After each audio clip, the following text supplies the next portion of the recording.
내 몸에 플러스가 되는 알짜배기 건강 정보만을 전해드리는 내 몸 플러스. 자, 전 세계 184개의 나라 가운데요. 대장암 발병률 1위라는 불명예를 안고 있는 대한민국입니다. 전 세계 평균 10만 명당 17명 정도가 대장암이 발병하는데요. 대한민국에서는 10만 명당 45명 정도가 대장암 환자라고 하죠. 더 이상 나는 아니겠지라고 안심할 때가 아닙니다. 그래서 준비했는데요. 대장암 비책, 이것에 주목하라. 지금 바로 시작합니다. 위암보다도 1등인 대장암이 역전할 거라는 그런 보고까지 있습니다. 이게 다 남의 이야기가 아닌 그렇죠. 것처럼 네. 느껴집니다. 삶을 송두리째 바꿔놓은 청천벽력 같은 대장암 진단. 변이 안 나와서 변비라 생각하고 변비처럼만 계속 했어요. 암보다 무서운 인공항문의 고통. 나가지도 안 하고 집에 있습니다. 그냥 말하자 눈물이 날락하는데 진짜 거짓말이었어요. 이 대장암 예방을 위한 특급 비밀. 대장암 예방만이 답이다. 타임지에서 주목해야 할 10가지 곡물이 있다라고 선정을 했는데 거기에 포함되었습니다. 정말 제 생전 처음 들어봤어요. 공개해 보겠습니다. 대장암 취약국가 대한민국에서 나와 내 가족을 지키는 놀라운 식품. 고대에서 찾은 항암의 비밀은 특별한 대장암 예방 비책. 잠시 후 공개됩니다. 네, 대장암을 확실하게 극복 또 예방할 수 있도록 도와주실 스페셜 닥터 한 분 모셨습니다. 가정의학과 염창환 선생님 모셨어요. 안녕하세요. 네, 안녕하세요.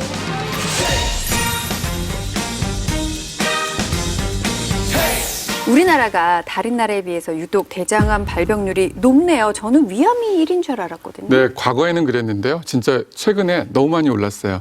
우리나라 대장암 환자가 2003년만 해도 10만 명당 31명이었어요. 네. 근데 2013년에는 45명까지 증가했고요. 사망률도 전체 암의 4위까지 됐습니다.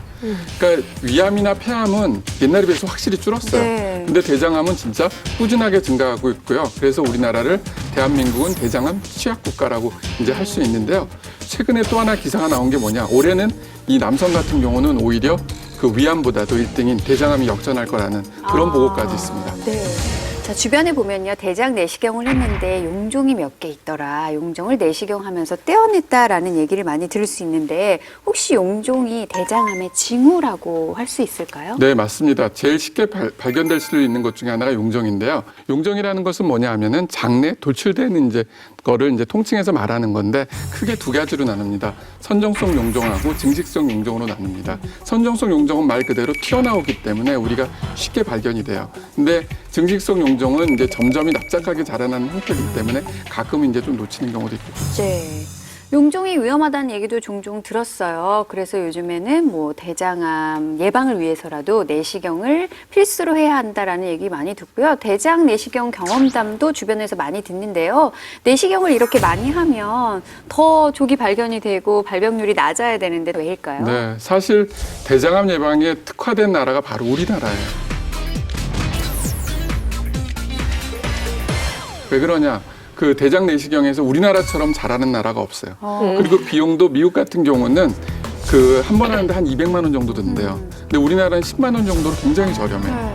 그리고 대장은 아시는 것처럼 그 양성종에서 악성 암으로 진행되는 시간이 최소 5년 이상은 걸린다는 거죠. 그래서 다른 암에 비해서 진행 속도가 느리기 때문에 내시경만 잘 받아도 결국은 조기 진단에서 조기 치료가 될 수가 있다는 겁니다. 네. 근데 내시경을 많이 하는데도 발병률이 높은 건 네. 워낙 이 암 자체가 많은 사람들에게 위험하게 노출이 돼 있기 때문일까요? 그렇죠. 옛날에 비해서 결국은 이 병 자체가 많이 발생률이 증가하고 있다는 거죠. 네, 대장 내시경을 통해서 예방을 잘 하고는 있지만 워낙에 발병률 자체가 높아지기 때문에 네. 따라잡기가 힘든 상황이군요. 네, 그래서 이제 대장암을 확실하게 정복하려면 먼저 대장의 정체부터 파악해야 되잖아요. 네, 그래서 혹시 대장의 길이가 얼마나 되신지 아세요? 대장은 소장이 형이고 되게 길지 않을까요? 한 요 정도? 이 정도. 정도 한 두세 바퀴 돌으려면 한 60, 70? 잘 모르시겠죠? 예, 예. 제가 이제 그 이해를 돕기 위해서 오늘 특별한 분을 정말 어렵게 초청했습니다. 대장님을 모시는 건 아닐 테고요. 네. 어떻게 하죠? 그분을 이제 보여드리겠습니다. 바로 이분입니다. 대장님이 오셨네요. 대장님이 진짜 오셨네요. 맞습니다. 네. 이제 대장의 시발점이 보통 이제 말하는 것처럼 이제 충수돌기, 맹장부터 가서 여기가 이제 상행결정, 그 다음에 이제 횡행결정, 그 다음에 이제 하행결정, 그 다음에 S결정, 직장으로 이제 나누고 있습니다. 대장은 맹장, 상행결장, 횡행결장, 하행결장, S결장, 직장으로 이루어져 있다. 이렇게 쭉 한 바퀴 돌아서 그렇죠. 내려오네요. 근데 이 길이가 보통 우리가 이게 보이기에는 이제 작게 보이지만은 이게 한 1.5m 정도 된다고 합니다. 그래서 사실 이제 밥을 먹으면 우리가 위에서 소화가 되고 소장을 거쳐 대장을 넘어오는데 보통 그 약이 1,500cc 정도 돼요. 부피로 치면은 하루에 20번도 넘게 변을 봐야 되는 상황인데, 근데 대장은 수분을 흡수해서 변의 양을 10분의 1로 줄여요. 그래서 변을 쌓아두는 거죠. 그런 다음에 이제 그 다음날 변을 보게 되는데요. 그래서 이 변 안에는 각종 유해 물질, 독소 물질이 굉장히 많아요. 그 독소 물질이 결국은 이제 오랫동안 장에 노출돼 있기 때문에 다른 장기보다도 암에 걸릴 확률이 높은 거죠. 여기에서 또 하나 주목할 것이 있는데요. 바로 중요한 것이 이 한국인의 장의 특성 중에 하나, 바로 서양인보다 한국인의 장이 약 50cm 정도가 더 길다라고 하는 너무 점이거든요. 억울한데요. 평균 키는 작은데 왜 장만 길어요? 네. 그렇죠. 바로 이 먹는 것과 관련이 있습니다. 보통 초식 동물이 육식 동물에 비해서 이 장이 길다라고 이야기를 하거든요. 그 이유가 왜냐? 이 초식 동물은 식물에서 에너지를 취하잖아요. 그러다 보니까 이 소화를 통해서 에너지를 얻기까지 여러 가지 단계가 필요합니다. 그리고 마지막에 발효까지 거쳐야지 이 영양가를 최대한 효율적으로 흡수를 할 수가 있거든요. 그런데 이 육식을 하는 동물 같은 경우에는 고기는 소화 흡수가 빠르고 또 이제 이게 오랫동안 장에 머물게 되면 부패합니다. 발효가 아니라 부패가 되면서 독성 물질이라든가 독성 가스 배출이 많기 때문에 빨리 먹고 빨리 이제 배출을 해야 되는 거죠. 그러다 보니까 장이 짧아진다라고 할 수가 있어요. 그런데 우리나라 사람들 장은 긴데 실제로 요새 먹고 있는 시기가 예전 같지가 않은 거죠. 채식보다는 오히려 육식, 고기 먹으면서도 쌈이 무슨 말이냐 이렇게 먹는 분들 많으시거든요. 그러다 보니까 대장암 발병을 더욱 높일 수 있다고 볼 수 있습니다. 그러니까 우리는 장이 긴 육식 동물이 됐네요. 그렇죠. 그래서 이제 대장암 발병률이 높아지는 거네요. 네. 대장이 이 육류, 지방이 많은 그 육류를 받아들이기에 좋은 구조가 아닌데도 육류의 섭취량이 늘어났고 또 소시지나 햄 같은 그 적색 가공육들이 이제 많아진 거죠. 우리나라의 그 식생활 형태를 이제 조사하는 국민건강영양조사라는 데에서 조사를 했는데 1969년에는 우리나라 그 지방의 평균 섭취량이 7.2%였는데 2014년에는 무려 21.6%니까 3배로 증가를 한 거예요. 많은 질환들을 비롯한 대장암의 발병이 많아질 수밖에 이제 없는 그런 환경이 조성된 거죠. 네. 하루아침에 인생을 바꿔놓은 대장암. 네, 안녕하세요. 누워보십시오. 자리에 누워보십시오. 참담했던 상황은 상처로 남았다. 인생이 끝난 것 같은 그런 허무함이 들었어요. 아직 저는 일도 돼야 되는데. 나한테 왜 이런 일이 일어나는 것 같은 그런 기분이 들었습니다. 소리 없이 찾아와 더 무서운 대장암은 뚜렷한 전조 증상이 없어 조기에 발견하지 못하는 경우가 많다는데, 대장암은 증상이 없이 찾아옵니다. 증상이 잘 없고 치질인 줄 알고 또 그냥 변비인 줄 알고 그렇게 병원을 오는데 와서 이제 검사는 도중에 발견되는 경우가 상당히 많죠. 이연자 씨도 변비로 병원을 찾았다가 올해 초 대장암 3기 진단을 받았다. 뭔가 불편해 보이세요. 때도 없이 나오니까 그래 막 걱정하고 나가지 못하고 방울처럼 삑삑 소리 나고 그렇습니다. 그래 막 꼼짝도 못하고 다른 데 안 갑니다. 나가지 못합니다. 대장암 수술 후 오로지 집과 병원만 오가게 됐다는 이연자 씨. 그녀가 외출을 꺼리게 된 이유는 왼쪽 대장 일부를 제거하면서 인공항문인 장루를 착용하게 됐기 때문. 정말 너무 힘드시겠다. 그 대장의 역할을 대신해 주는 거군요. 그렇죠. 막 장류도 그러니까는 어디 한번 이래 둘 앉아 있으니까 너무 답답하고 내 텔레비 봐야 되고 안 나가니까 왜냐면은 이렇게 나가려고 하면은 장류도 챙겨야 되고 비워야 되는데 어디 뭐 마음대로 배울 수가 없고 그러니까 나가지도 안 하고 집에 있습니다. 평생 장루를 착용한 채 생활해야 하는 또 다른 사례자. 11년 전 대장암 4기 수술을 받은 장병근 씨. 등산도 즐기고 건강을 자부했던 만큼 대장암 진단을 받아들이기 힘들었다는데 2005년도 8월 1일 날이었습니다.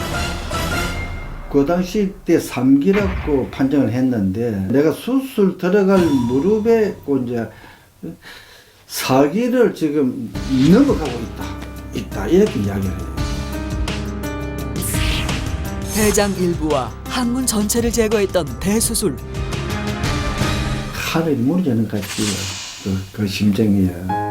그리고 오직했으면은 내가 수술하러 들어가기 전에 영전서 사진을 다 찍어놓고 가야 되겠다고 그 사진까지 찍었겠습니까? 영전서 사진을 다 찍어놓고 가야 되겠다고 그 사진까지 찍었겠습니까? 그 심정 이루 말할 수 없어요.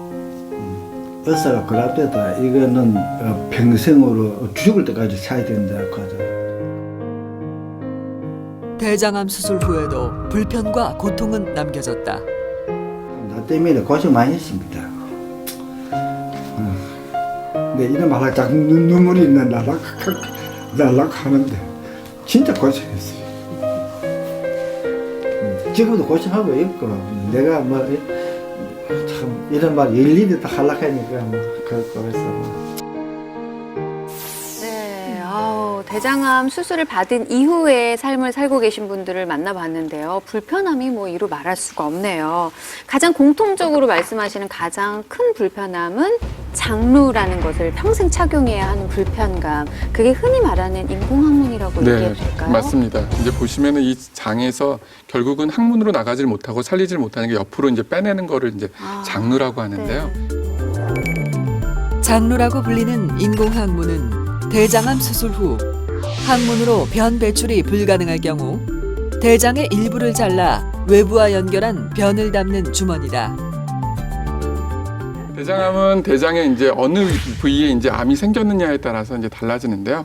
모형을 갖고 보면은 이제 오른쪽에 만약 암이 생겼다. 이때는 수분이 굉장히 많아요. 그렇기 때문에 이제 설사 같은 양상으로 보이는 거고요. 양상이 또 다 다르군요. 왼쪽에 생기게 되면 이미 벌써 수분이 우리 몸으로 들어가 있기 때문에 변이 딱딱해져요. 그리고 가늘어지고 그래서 변비와 함께 혈변들이 이제 자주 보이는 양상을 보이고요. 뿐만 아니라 대장 끝에 위치한 직장에 암이 발생하면 끈적끈적한 점액성 혈변을 본다. 항문 가까이에 암이 발생하면 대변이 가늘어지고 잔변감이 남게 된다. 암이 대장을 막아버리는 경우 장이 막히는 장폐색과 함께 심각한 통증이 발생한다. 우리가 이 대장암을 예방하기 위해서 굉장히 중요한 게 있는데 바로 이 변의 색깔로 사실은 내가 내 몸을 진단하고 예방을 할 수가 있는 방법이 있거든요.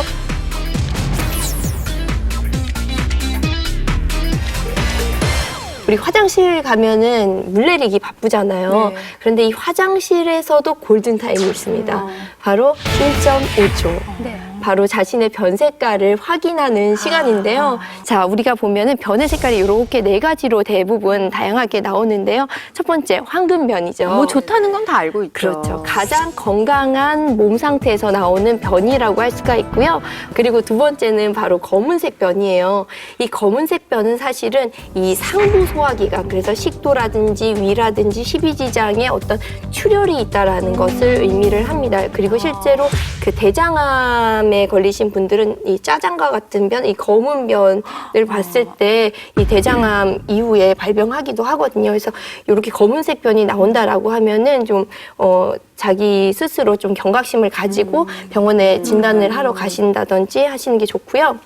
자, 요거는 바로 혈변입니다. 대변을 보고 나서 휴지에 약간 선홍색의 그 혈이 묻는 게 보인다라고 하면은 대부분은 근데 치질과 관련이 있어요. 치질이라서 그 바로 이제 변을 보면서 모세혈관이 터지면서 나오는 경우가 많고요. 근데 그게 조금은 이제 검붉으면서 좀 검어지는 그런 혈변 같은 경우에는요, 대장암의 경우에도 실제로 그 혈변이 나오기도 합니다. 마지막은 녹색변이죠. 네, 가끔 아기들이 녹색변 보잖아요. 그렇죠. 담즙하고 관련이 있어요. 아. 이 담즙이 장에서 원래 이 흡수가 돼가지고 산화돼서 이렇게 노란 상태로 나오는 게 정상이거든요. 근데 이게 안 되고 그냥 나오게 되면 이렇게 녹변을 보게 돼요. 그래서 언제 그러냐? 애들이 놀라서 이 장의 활동이 막 빨라지고 예민해지면서 그냥 배출될 때 녹변을 보게 되거든요. 그래서 예로부터 어른들이 애가 놀라면 녹변을 본다 이런 얘기를 하셨던 거예요. 그래서 그런 경우에는 이제 좀 장이 예민하거나 운동성이 빨라졌구나라고 할 수가 있고, 이 시금치를 많이 먹거나 김을 많이 먹거나 좋은 거네요. 그렇죠. 해조류를 많이 먹었을 때는 네. 정상이다라고 네. 생각을 할 수가 있겠죠. 네, 너무 더럽다 생각하시지 마시고 좀 관심을 가져야 될 것 같아요. 저희 애가 맨날 보고 싶다고 엄마 보여줘 이러면 아니 뭘 들어온 걸 뭘 봐 하고 물을 내려버리고 했거든요.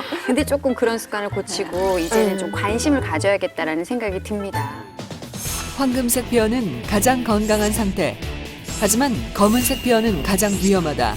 식도나 위의 출혈과 대장암을 의심해야 한다. 붉은 혈변은 치질인 경우가 많지만 대장암도 의심해야 한다. 일시적인 녹색 뼈는 문제없지만 지속될 경우 담즙의 이상을 의심해야 한다. 영상에서 본 대장암 환자들의 경우에 변비로 고생하셨던 분들이 생각보다 많더라고요. 혹시 변비가 심해지면 무조건 또 대장암이 되는 건 아닌가 또 걱정이 앞서네요. 주변에 변비이신 분들 많이 계세요. 뭐 무조건은 아니겠지만 사실은 없는 사람에 비해서는 발병 확률이 높다라고 볼 수 있을 것 같아요. 이 변비가 심하면 장내에서 이 변이 오래 머물면서 이 독성 가스라든가 물질에 노출되는 시간이 아무래도 높겠죠, 많겠죠. 그러다 보니까 장에서 실제로 쉽게 열이 생기고 염증이 생기는 빈도수가 올라갈 수가 있거든요. 실제로 이 국내에서 24개의 병원에서 대장암 수술을 받은 환자를 분석한 결과가 있는데요. 이 환자 중에 변비를 경험한 그 비율이 한 23.5% 정도가 된다라고 해요. 네. 그래서 즉 이 대장암 환자의 한 7명 중에 1명은 대부분 다 변비 증상을 먼저 경험을 했다라고 볼 수가 있는 거죠. 혹시 변비이신 분들은 한 번 더 주의 깊게 내 장 건강을 체크할 필요가 있겠군요. 맞습니다. 우리가 변비를 일상에서 또 예방할 수 있는 방법들 그런 게 있겠죠? 변비에 좋은 지압법을 알려드릴 수가 지압법이요? 있어요. 왜 이 손으로 할 수 있는 간단한 방법인데요. 이 많이들 알고 계셨을 거예요. 우리 체하거나 하면은 누르는 자리 있어요. 여기 합곡이라는. 누르잖아요. 맞습니다. 이 합곡이라는 자리는 사실은 이 장을 풀어주는 자리의 하나예요. 그래서 이렇게 주먹을 쥐었을 때 요 뼈에 여기를 우리가 호구라고 해요. 호랑이가 입을 착 벌린 것 같다라고 네, 해서 V자. 호구라고 하는데 여기에 바로 이 둘째 손가락 뼈의 중간 정도 되는 곳에 바로 합곡혈이 있습니다.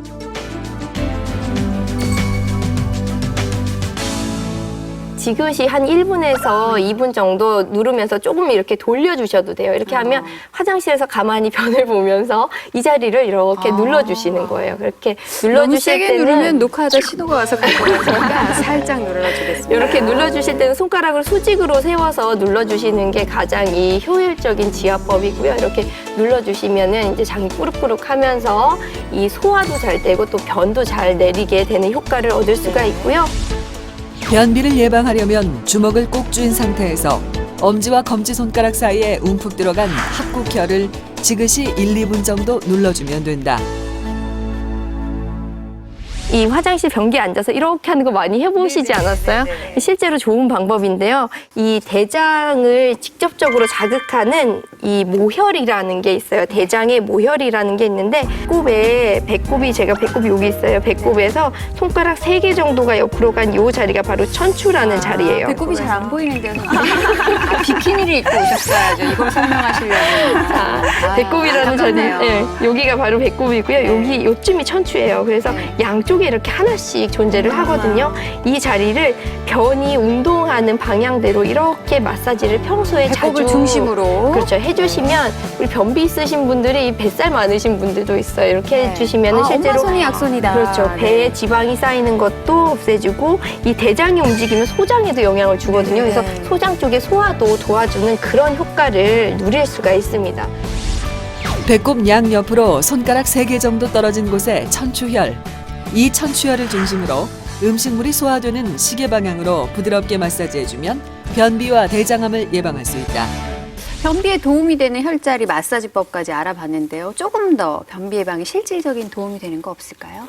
네, 바로 아까도 얘기했듯이 식습관입니다. 식습관. 밥상을 과거로 전통 밥상에 주목하라입니다. 네. 이 많은 분들이 전통식 하면은 굉장히 화려한 그 한정식 메뉴를 많이 떠올리시잖아요. 첫 반상 차리기는 좀 힘들거든요. 그죠. 그런데 실제로 이 전통식은요, 그런 어떤 한정식이 아니라 우리 조선시대 서민들이 먹었던 삼첩반상을 네, 의미합니다. 이 삼첩반상이 어떻게 되냐면 밥, 국, 김치, 장 요걸 중심으로 나물, 구이, 마른 반찬 이렇게 구성이 되거든요. 기본적으로 늘 먹는 딱 우리가 집밥하면 그렇죠. 떠올리는 그 구성인 것 같아요. 맞아요. 전통 반상 차림의 조리서를 토대로 우리가 삼첩 반상을 연구를 했습니다. 네. 그랬더니 이 대장암 예방을 위한 특급 비밀 3가지가 있다라고 해요. 별 특별할 건 없을 것 같은데 거기에 무슨 비밀이 숨어 있죠? 네, 삼첩 반상에 반드시 꼭 들어가는 거 바로 이 채소인데요. 가장 많이 사용되는 재료 채소라고 할 수가 있어요.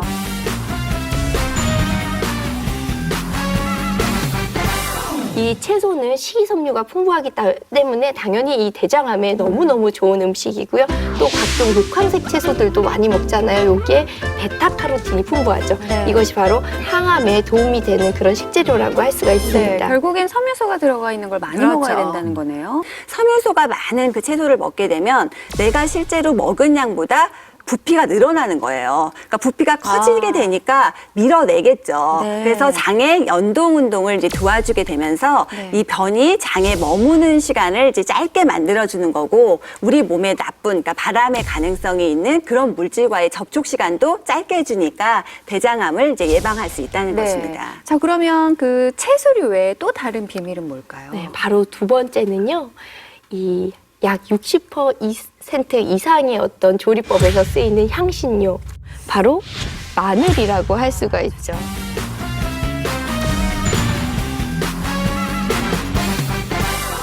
마늘은요, 알리신이라는 성분이 굉장히 풍부해요. 대표적인 항암 성분으로 이해를 하시면 되거든요. 네, 마늘에 들어있는 알린이라는 이제 유황 화학물이 마늘 조직이 상하는 순간에 알리나제라는 효소가 작용해서 알리신으로 변합니다. 알리신은 마늘의 이제 가장 대표적인 성분 중에 하나인데 강력한 항산화제로 항암 작용을 갖고 있어요. 그래서 마늘을 많이 드시면 암 예방은 물론 면역력 증강에도 많은 도움이 되는 거죠. 자, 그럼 마지막 세 번째 비밀도 밝혀볼까요? 네, 이 세 번째는 정말 너무너무 중요한데요. 이 전통 삼첩 반상의 마지막 항암의 비밀은 바로 발효 음식입니다. 발효 음식.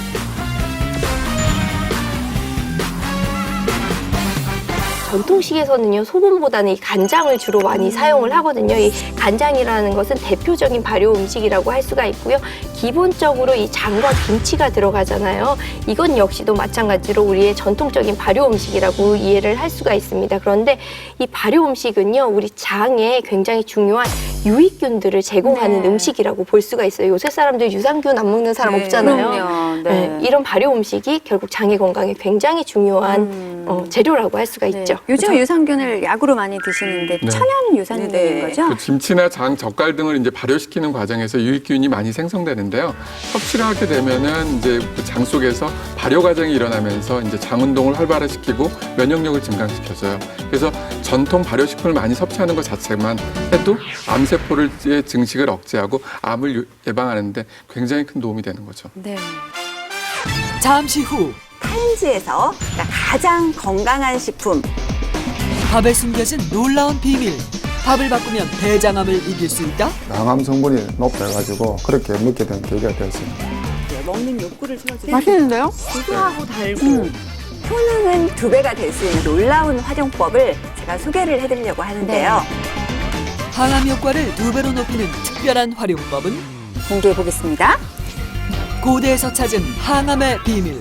대장암을 이기는 예방비책. 전문가들도 놀라게 만든 특별한 공물의 정체가 잠시 후 레몬플러스에서 공개됩니다. 전통 식단에 숨겨져 있는 비밀이 또 하나 있다면서요. 네, 맞습니다. 이 과거에는요, 쌀이 귀했잖아요. 그래서 백미 먹기가 굉장히 어려웠어요. 쌀밥이 그렇게 먹고 싶었다고 어르신들이 그렇죠. 말씀하세요. 특히 조선시대에 굉장히 장수했던 왕으로 유명한 영조대왕 있잖아요. 이 영조대왕은 잡곡을 주로 드셨다라고 이야기를 해요. 이 잡곡은 사실은 우리의 이 겉에 있는 식이섬유는요, 우리 몸에서 흡수가 안 돼요. 그래서 우리의 영양 성분은 아니거든요. 내 몸에 있는 다른 세균들, 장에 있는 세균들의 먹이가 되는 성분이에요. 그래서 이렇게 잡곡을 먹게 되면 실제로 내 몸에도 좋지만 내 장 속의 세균들에게 먹이를 같이 주면서 내 몸의 면역력을 높이는 그런 방법으로 이해를 할 수가 있습니다. 밥상의 주 재료는 식이섬유가 풍부한 채소, 향신료는 항암 효과가 뛰어난 마늘을 사용하고 유산균이 풍부한 김치나 장류 등의 발효 음식을 섭취, 거기에 잡곡까지 활용하니 선조들의 지혜가 엿보인다. 대장암 극복의 해답을 밥상에서 찾았다는 내 몸지기를 찾아간 제작진. 텃밭에서 그 주인공을 만났다. 대장암 3기를 이겨낸 남자 황재수 씨. 내 놀이터가 화장실이었어요. 그때 제가 세어보니까요, 하루에 그 티슈 각을 하나를 다 쓸 만큼의 화장실을 많이 들락거렸죠. 잔변감 때문에 하루에 화장실을 50번도 넘게 들락날락했었다는 주인공. 횟수가 정말 어마어마하셨네요. 배가 나오는 증상도 처음엔 대수롭지 않게 여겼다. 평소에 저는 이제 치질이 좀 있었거든요. 의사 가는 이야기가 이게 치질이 문제가 아니고 큰 병원에 한번 가봐야 되겠다. 이렇게 해가지고 발견을 하게 됐죠. 18년 전 갑작스럽게 대장암 3기 진단을 받았다는데 40대 초반의 젊은 나이였기에 그 충격은 이루 말할 수 없었다고. 젊은 나이에 내가 이렇게 죽는구나 하는 생각, 그게 제일 앞섰죠. 우리 직장암 환자들이 주로 이제 인공항문을 많이 해야 되거든요. 그게 정말 받아들일 수가 없었죠. 결국 인공항문까지 지니게 됐다는데 재발 없이 대장암을 극복한 비결은 아내의 지극정성 때문이란다. 역시 아내한테 잘해야 됩니다. 아내의 사랑이 다 모든 사람을 살리는 것 같아요. 약 한 18년 전에 남편이 아프고부터 이제 이 식단에 이제 신경을 많이 썼거든요. 특히 대장암 발병 후 가장 큰 식단의 변화는 잡곡밥이라는데 주방에 들어서자마자 한눈에 들어오는 것도 주방 한쪽을 점령한 잡곡들. 뭘 이렇게 많이 가지고 계실까요? 몇 종류나 되시는 거예요? 지금 여기 있는 것만 봐도 있죠. 하나, 둘, 셋, 넷, 다섯, 여섯, 일곱, 여덟, 아홉, 열, 열하나, 열둘, 13가지 정도 돼요. 쌀가게도 아닌데 온갖 잡곡들이 총집합한 모습. 이런 밥들을 골고루 먹으니까 지금까지는 아마 제가 건강을 회복하고 유지하는 데 많은 도움이 되었습니다. 특히 부부만의 잡곡밥 짓는 법이 따로 있다는데 과연 비법은 무엇일까? 뭘 꺼내 오시는 걸까요? 어머니가 가져오신 거 지금 뭐예요? 밥 하려고 그러거든요. 이거는 돼지 감자 말린 거, 요거는 연근 말린 거, 이거는 우엉 말린 거. 직접 저걸 다 말리셨나 봐요. 그러니까요. 대장암 극복에 도움을 준 첫 번째 항암밥은 보리뿌리밥. 먼저 우엉을 뜨거운 물에 우려내서 준비한다. 보리, 현미 찹쌀, 현미는 1대 1대 2 비율로 넣고 여기에 우엉차를 밥물로 사용한다. 진짜 상들여야 되겠는데요? 맞아요. 정성이 대단합니다. 세상에. 우엉을 우려낸 물로 밥을 네. 지으시는 거잖아요. 일주일에 3번은 꼭 먹는다는 보리뿌리밥. 대장암 진단 이후 우엉, 연근, 돼지 감자를 번갈아 가며 밥에 넣는다는데 대장암 극복에 도움을 준 걸까? 우엉의 경우에서는 리그닌이라는 성분이 있는데요. 이런 리그닌 성분들은 장내에 들어와서 다양한 생리 활성 효과가 있는 것으로 알려져 있습니다. 아울러서 이런 식물들의 뿌리에는 다양한 형태의 피토케미칼이 존재하기 때문에 밥과 함께 섭취하는 것은 장 속에 있는 유해균들을 없애주는 효과가 있습니다. 대장암 극복에 도움을 준 두 번째 항암밥은 율무 콩나물밥. 먼저 율무, 현미 찹쌀, 현미 비율은 1대 1대 2로 한다. 이때 밥물은 평소보다 적게 넣고 콩나물을 한 줌 넣으면 끝. 사계절 내내 손쉽게 먹을 수 있으면서 맛과 영양도 만점이라는데 율무에는 장에 있는 여러 가지 유해 중금속들을 흡착해서 제거하는 능력이 또 뛰어납니다. 또한 베타 모노올레인 또는 리놀레인산이 많은데요. 이런 것들은 항암 효과가 있다고 알려졌습니다. 밥을 먹은 지 채 5분도 안 됐는데 또 무언가를 먹는 주인공. 이거 곡물로 뻥튀기인 거거든요. 뻥튀기 먹는데 제가 즐겨 먹는 영양 과자입니다. 최근 손에서 놓지 않는 특별한 곡물이라는데 이게 제가 아까 먹었던 그 곡식입니다. 한번 보여드릴까요?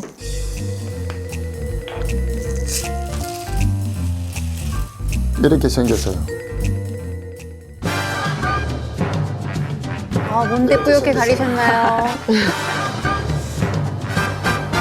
제가 이게 먹게 된 이유는 이 식품이 셀레늄이 굉장히 많이 들어있더라고요. 그래서 이제 이게 셀레늄 보니까 항암 성분이 높아가지고 그렇게 먹게 된 계기가 됐습니다. 대장암 극복에 도움을 준 마지막 항암밥은 셀레늄밥. 이 곡식의 정체는 무엇일까? 특히 이거는 이제 톡톡 식감이 참 좋거든요. 꼭꼭 씹어 넘겨보면 참 소화가 잘 되는 것 같아요. 다도 좋고 속도 편하고 이 잡곡밥 우리가 살에서 떠오는 계속 화면에서 만나뵀던 주인공 직장암 3기 판정을 받으시고 굉장히 암울했던 예전을 기억하고 계십니다. 그런데 지금은 재발 없이 17년 정도를 밥으로 건강하게 삶을 유지하고 계시다고 들었어요. 그래서 주인공이 그 마지막에 드셨던 밥을 저희가 스튜디오에 준비를 해봤거든요. 사실 아까 모양을 봐서는 어떤 곡식인지 모르겠더라고요. 드시면서 맛있다고 그러시더라고요. 공개를 해볼까요?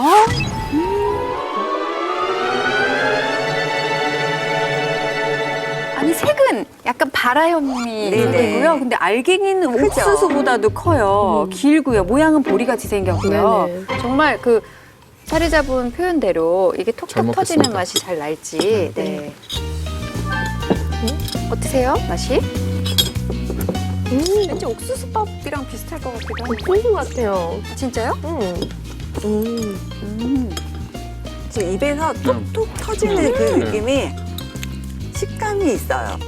맛있는데요? 고소하고 달고.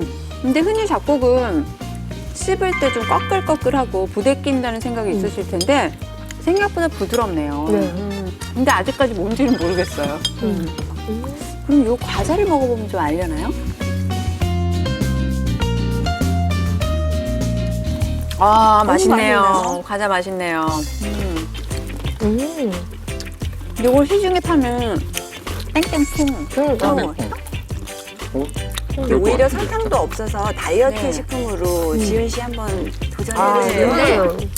이 다이어트 부작용이 예상돼요. 생각보다 너무 맛있어서 밥을 3공기씩 먹을 것 같아요. 너무 맛있어서. 자, 그러면 오늘의 주인공 이 은쟁반 안에 가공되기 전의 모습으로 조리되기 전의 모습이 있는 거죠? 네. 실체를 한번 공개해 보겠습니다. 이게 뭐냐?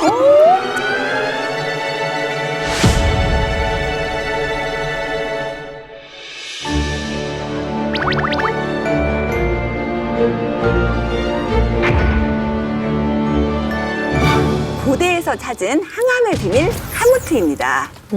고대에서 찾았나요? 고대에서 찾은 고대에서 카무트요. 카무트라는 이름은요. 정말 제 생전 처음 들어봤어요. 처음 들어봤어요. 진짜로. 저도 처음이네요. 네. 카무트는 재배된 지 정말 수천 년이 된 그런 식물이에요. 그러니까 고대 이집트에서 수천 년 전 이제 재배되었었는데 미국 타임지에서 그러니까 가장 건강한 식품, 그러니까 50가지를 선정을 했는데 그중 선정이 되었던 영양 곡물이고요. 우리나라 농촌진흥청에서도 2013년에 주목해야 할 10가지 곡물이 있다라고 선정을 했는데 이 카무트가 거기에 포함되었습니다.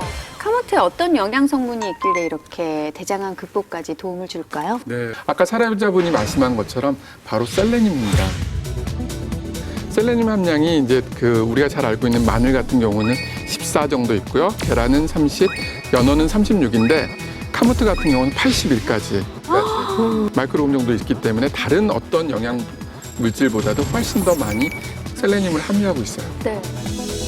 카모트는 몰랐지만요. 셀레늄에 대해서는 네네. 많이 들어봤어요. 근데 효과는 뭘까요? 네, 셀레늄은 이제 대표적인 이제 그 면역을 올려주는 미네랄의 일종인데요.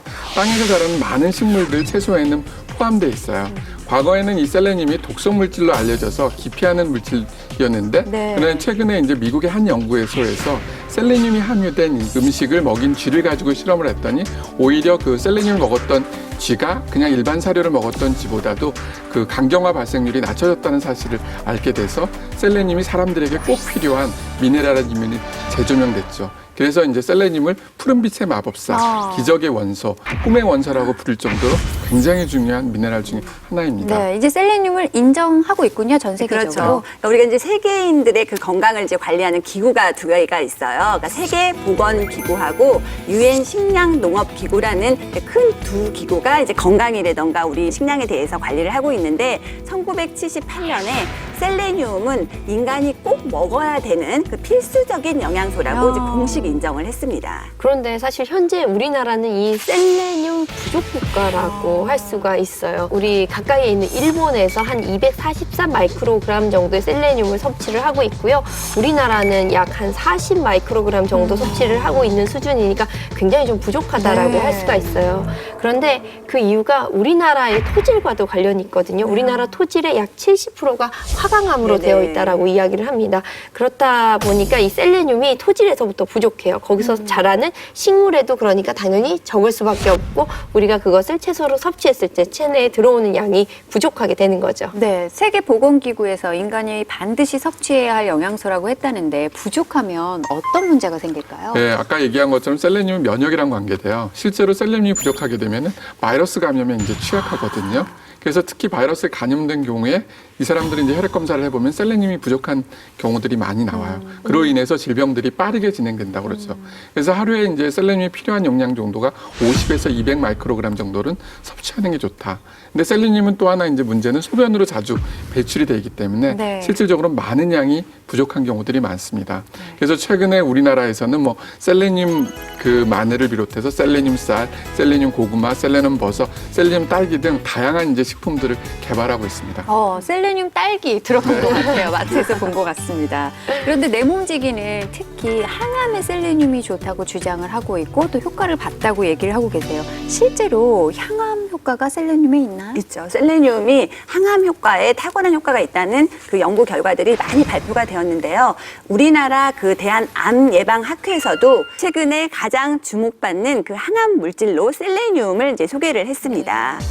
또 실제로 52만 명 이상을 대상으로 한 연구 결과를 보면은 셀레늄의 그 충분한 섭취가 대장암의 발병 위험을 감소시키고 췌장암 역시 그 3분의 2 정도로 발병률을 낮춘다라는 연구 결과도 발표가 되었습니다.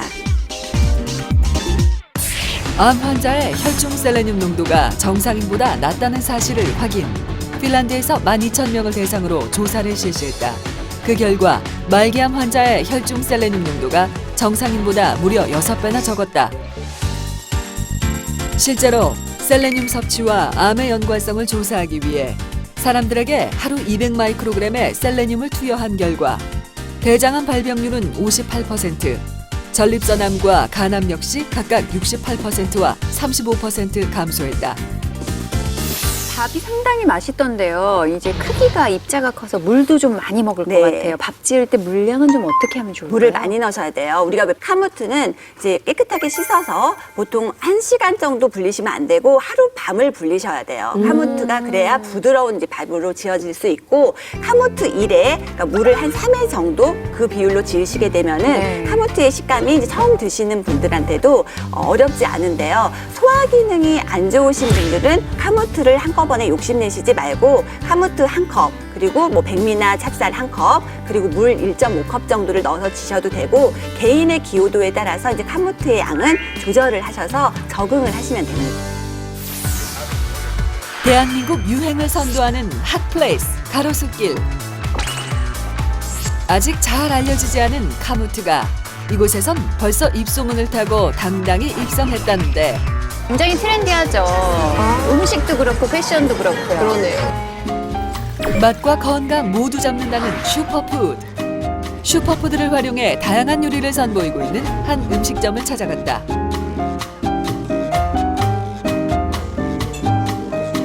최근에는 슈퍼푸드로 만든 브런치 메뉴가 인기라고. 여기 슈퍼푸드로 만든 음식이 유명하다고 해서 듣고 한번 와봤어요.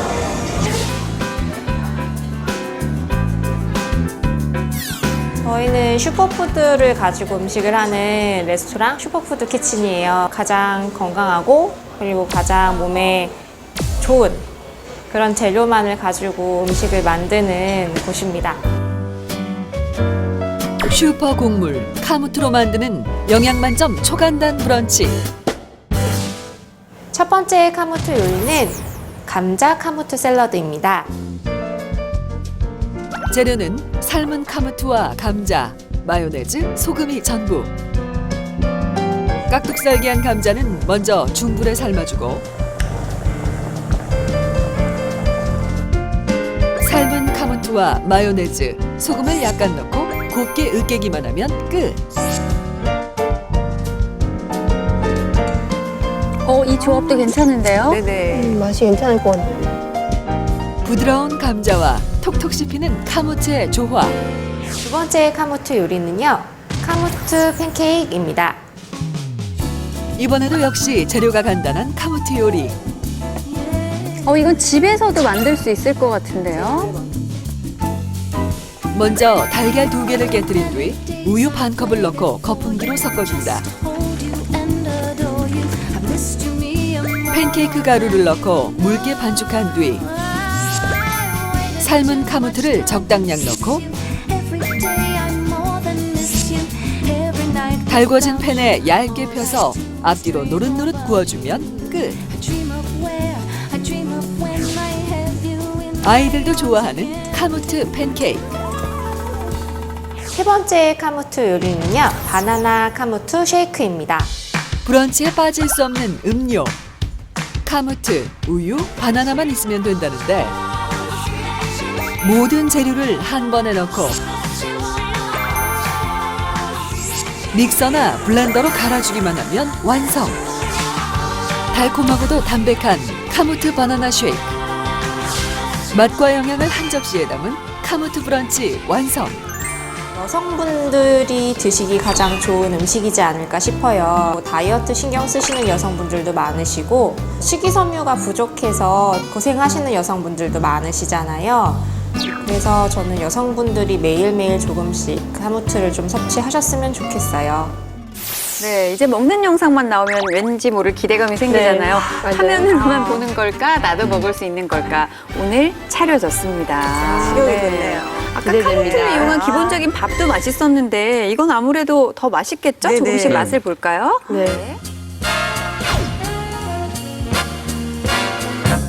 보통은 캔 옥수수나 뭐 이렇게 당근 같은 걸 넣잖아요. 씹히는 맛이 괜찮은데요? 선생님 어떠세요? 네, 좋은데요. 저는 근데 이 카무트가 이 씹는 거 연습하는 데 너무 좋을 것 같아요. 네네. 현대인들은 안 씹어서 또 네네. 문제라고 하잖아요. 어쩔 수 없이 계속 씹게 되네요. 그렇기도 하고 왜 다이어트를 하시는 분들이 이 씹고 싶은 그 욕구 때문에 다른 맞아요. 음식의 유혹을 못 이기는 거예요. 맞아요. 근데 다이어트의 실패가 그렇잖아요. 이 카무트로 하시게 되면은 실패 안 할 것 같아요.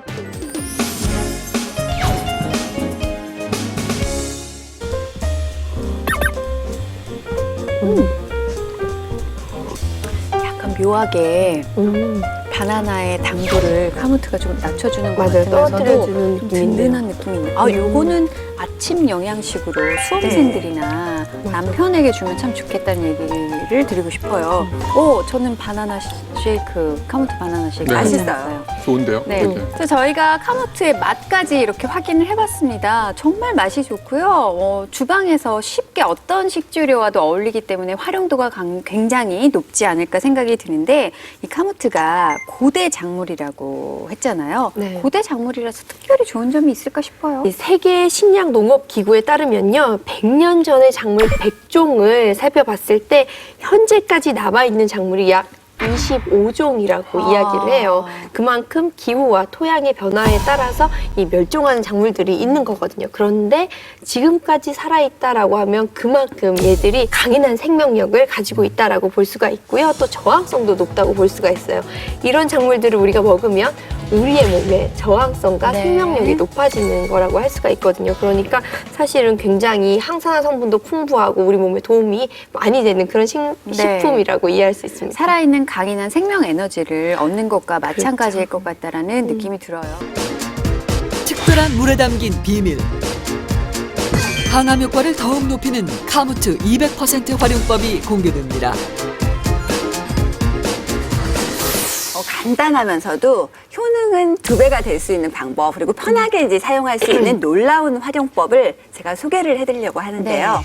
자, 이 앞에 있는 2가지 물의 비밀이 있습니다. 첫 번째는 카무트를 발효 식초로 활용하는 거예요. 네. 그러니까 식초를 만들게 되면은 카무트에 들어있는 그 영양소의 이제 체내 흡수율도 높아지면서 카무트가 가지고 있지 않았던 그러니까 유기산과 그 유산균도 생성이 되는 거죠. 더 완벽해지네요. 네네. 근데 실제로 이제 카무트를 정상적인 그 천연 발효 식초를 만들려면은 이제 술 발효를 거쳐서 또 초산 발효까지 이제 시간이 30일 정도 걸리기 때문에 가정에서는 너무 번거로워서 제가 이제 간단한 방법을 개발을 했는데요. 담금식 식초죠. 그러니까 카무트 밥을 한 다음에 시판용 천연 발효 식초를 구입을 하시는 거예요. 그래서 그 카무트 밥 1에 시판용 천연 발효 식초 2의 비율을 넣으시고 유산균의 먹이가 필요하기 때문에 올리고당 0.5의 비율로 섞어주시게 되면 돼요. 그럼 지금 같은 기온에는 상온 보관을 하시게 되면은 한 4일에서 5일 정도면은 카무트 천연 발효 식초가 만들어져서 건강 음료로 먹을 수가 있는 거예요. 이 식초는요 정말 그 효율적인 방법이라는 생각이 들거든요. 실제로 우리가 이 발효 음식으로 식초를 쓴 지가 약 1만 년이 지났다라고 이야기를 합니다. 고려 시대에는 이것을 음식에도 썼지만 약으로도 많이 썼다라는 기록이 식초 있고요. 자체를 약으로요. 그렇죠. 동의보감에도 이 식초는 우리의 몸에서 이 풍을 몰아내고 고기나 생선, 채소의 독을 해독한다라는 효능을 밝히고 있습니다. 뿐만 아니라 이것이 발효 음식이기 때문에 장에 미생물, 유익균들을 공급하는 그러한 역할까지도 수행을 해주기 때문에 일석이조의 효과를 얻을 수가 있는 거죠. 전통의 밥상으로 돌아가라고 하셨는데 그 카무트를 발효시킨 식초를 이용해서 뭐 나물을 무친다던가 하면 최고의 밥상이 될 것 같다라는 생각이 들어요. 카무트 식초는 카무트, 천연 발효 식초, 올리고당을 1대 2대 0.5 비율로 섞어준다. 근데 옆에 있는 건 좀 색이 달라 보이는데 이것도 식초는 아니죠? 우리 일반적으로 쌀뜨물도 좋다 그래서 내가 세수할 때도 쓰고 뭐 조리할 때 그 국물로도 활용을 하죠. 된장국이나 생선 요리할 때도 많이 쓰죠. 근데 카무트는 더 오랜 시간, 그러니까 하루 동안 불려놓기 때문에 카무트 불린 물을 세안할 때도 사용을 하시고 또 머리를 감을 때도 사용을 하시고 그래서 천연의 영양제로 이제 활용을 할 수 있습니다. 네, 요거 진짜 유용하겠는데요. 그러네요. 네. 수용성 성분들이 다 많이 빠져나오기 때문에 수용성 아미노산, 뭐 수용성 비타민 성분들이 많이 나와서 영양 국물로 사용을 하셔도 좋습니다. 카무트 우린물 스킨 괜찮을까요? 또 그것도 지금 시도하시려고요? 자꾸 욕망적인 아이디어가 넘쳐 나오네요. 제가 여유가 된다면 이걸로 한번 스킨 만들어 볼게요. 다음 주 고혈압, 심근경색, 골다공증, 심지어 암의 발병률까지 높이고 바로 갱년이라고 생각하시면 되고 나도 내가 왜 이러는지를 알 수가 없어서 나도 힘들고 가족들도 힘들고 갱년기 때문에 뭘 또 갱년기 소문냈어? 도대체 이 사람이 왜 그러지? 왜? 아, 나도 좀 보게. 그러들 각자들 알아서들 챙겨 먹고 그래. 나 혼자만 시키지 말고 나. 네. 젊음의 샘을 열어주는 열쇠, 바로 공개해 볼까요?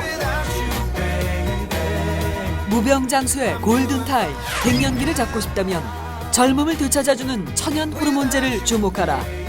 붉은 빛에 숨겨진 놀라운 비밀이 네몬 플러스에서 공개됩니다.